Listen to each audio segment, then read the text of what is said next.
The American Concrete Pipe Association led an installation demonstration of rigid and flexible pipe.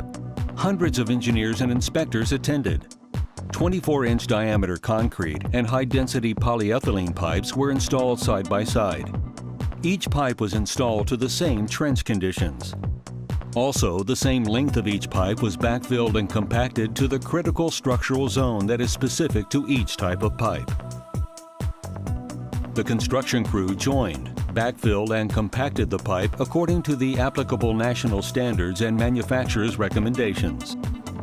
When concrete pipe is delivered to a job site, you've received the conduit and most of the structure with the pipe itself.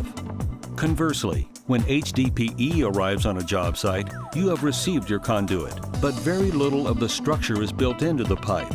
This structure has to be built into the soil surrounding the pipe. This demonstration illustrated that while the weight and length of a flexible pipe may appear to be an initial advantage over concrete pipe, the care that needs to be taken to properly backfill and compact a flexible pipe can be extremely time-consuming.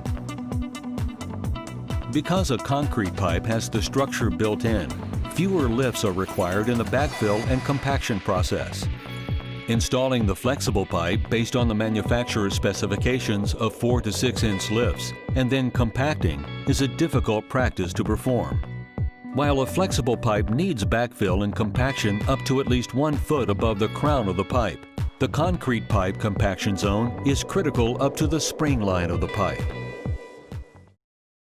To compare the installations without having to watch the entire process, split-screen footage of each type of installation was synchronized. The flexible pipe installation is shown on the left, with the concrete pipe synchronized to the same timeline on the right. At 2 minutes into the installation, the side-by-side videos show that the flexible pipe is already being homed, while the concrete pipe joint is being cleaned and prepared. At 4 minutes into the installation, the flexible pipe is receiving its first lift of backfill material. At the same time, the concrete pipe is being joined together. Remember, the flexible pipe requires smaller lifts, and the lifts must extend to at least 1 foot over the top of the pipe.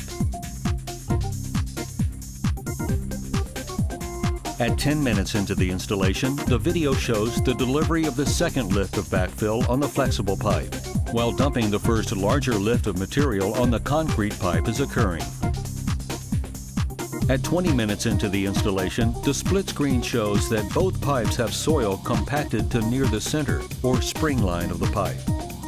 The key reason that the concrete pipe installation has caught up with the flexible pipe is that the lift thicknesses vary greatly between the products. Structural analysis shows that compaction is only critical to the spring line for a concrete pipe. Depending on the infrastructure requirements above the concrete pipe, it may need additional backfill and compaction above the spring line. But compaction to 1 foot over the top of the pipe is critical for a flexible pipe. Therefore, proper compaction of a flexible pipe requires much more care and time. Also, a flexible pipe may require imported structural material, where a concrete pipe may not. This additional volume of structural backfill can add significantly to the cost of a flexible pipe installation. In conclusion, the critical compaction to spring line for the concrete pipe was complete at 21 minutes, where the flexible pipe structural backfill and compaction was not complete until the 35-minute mark. This demonstration illustrates that while the weight and length of a flexible pipe may be an initial advantage over concrete pipe, the care that needs to be taken to properly backfill and compact a flexible pipe can be extremely time-consuming. Claims that flexible pipe is much cheaper to install than concrete pipe should indicate to the engineer and owner that the flexible pipe is not being installed with the proper lifts, backfill, or compaction.